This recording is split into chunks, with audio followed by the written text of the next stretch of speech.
অবশেষে রাজ্যের ৪২টি লোকসভা আসনে দলীয় প্রার্থীদের নাম ঘোষণা করে দিল তৃণমূল কংগ্রেস। ফলে বাংলায় ইন্ডিয়া শরিক কংগ্রেসের সঙ্গে তৃণমূলের আসন রফা অধরাই রয়ে গেল। রাজ্য একলাই চলবে তৃণমূল।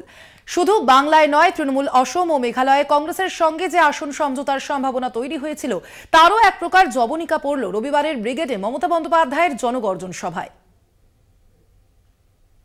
যে দলের জয়ের সম্ভাবনা বেশি সংশ্লিষ্ট কেন্দ্রে সেই দলই লড়াই করবে। বিজেপির বিরুদ্ধে বিরোধী ভোট বিভাজন রুখতে এই বোঝাপড়া নিয়েই সর্বভারতীয় স্তরে গঠিত হয়েছিল ইন্ডিয়া। বিজেপি বিরোধী জোটকে কার্যকরী করে তুলতে একের বিরুদ্ধে এক প্রার্থী দাঁড় করানোর প্রবক্তা ছিলেন বাংলার মুখ্যমন্ত্রী তথা তৃণমূল নেত্রী মমতা বন্দ্যোপাধ্যায়। এ রাজ্যে তৃণমূলের সাংগঠনিক পরাক্রমের বিচারে একক শক্তিতেই তারা যে বিজেপিকে রুখতে সক্ষম তা গত ২০২১ সালে বিধানসভা ভোটের পরেই প্রমাণ হয়ে গিয়েছিল। কিন্তু বাংলায় কংগ্রেস যেভাবে তৃণমূলের বিরুদ্ধে জেহাদ ঘোষণা করে চলেছে তাতে বাংলায় তৃণমূলের সঙ্গে জোটের সম্ভাবনা আগেই শেষ হয়ে গিয়েছিল। সম্প্রতি তৃণমূল নেত্রী বাংলায় তৃণমূল একলা চলো নীতি নিয়েই ভোটে লড়তে চায় বলে ঘোষণা করেছিলেন।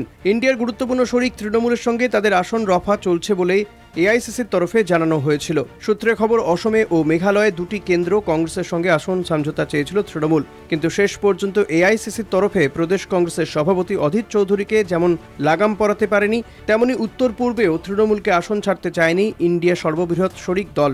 স্বভাবতই এই পরিস্থিতিতে তৃণমূল কার্যত বাধ্য হয়েই ৪২ আসনের রবিবার ব্রিগেডের সভা থেকে নাম ঘোষণা করে দেয়। আসামেও লড়বে, মেঘালয় আমরা বিরোধী দল, মেঘালয় তো লড়বো। আর দেশ কোন পথে চলবে তৃণমূল কংগ্রেস ঠিক করবে। তৃণমূলের এই ঘোষণার পর রাজ্য স্তরে বাংলায় ইন্ডিয়ার অস্তিত্ব লুপ্ত হতে চলেছে। তবে বাংলায় জোট ভাঙার দায় নিতে রাজি নন অধীর। যেহেতু উনি জোটের একটা প্রবক্তা, তাই স্বাভাবিকভাবেই আমরা নিজেরা কেন সেই জোটের প্রবক্তাকে অস্বীকার করব? সে যদি মনে করে সে জোটে থাকতে পারে, না থাকতে পারে, সেটা তার ব্যাপার, কিন্তু আমরা কেন তার দায় নেব? এদিকে ইন্ডিয়ার আরেক শরিক বামেদের সঙ্গেও কংগ্রেসের আসন রফা আপাতত ২০ বাঁও জলে।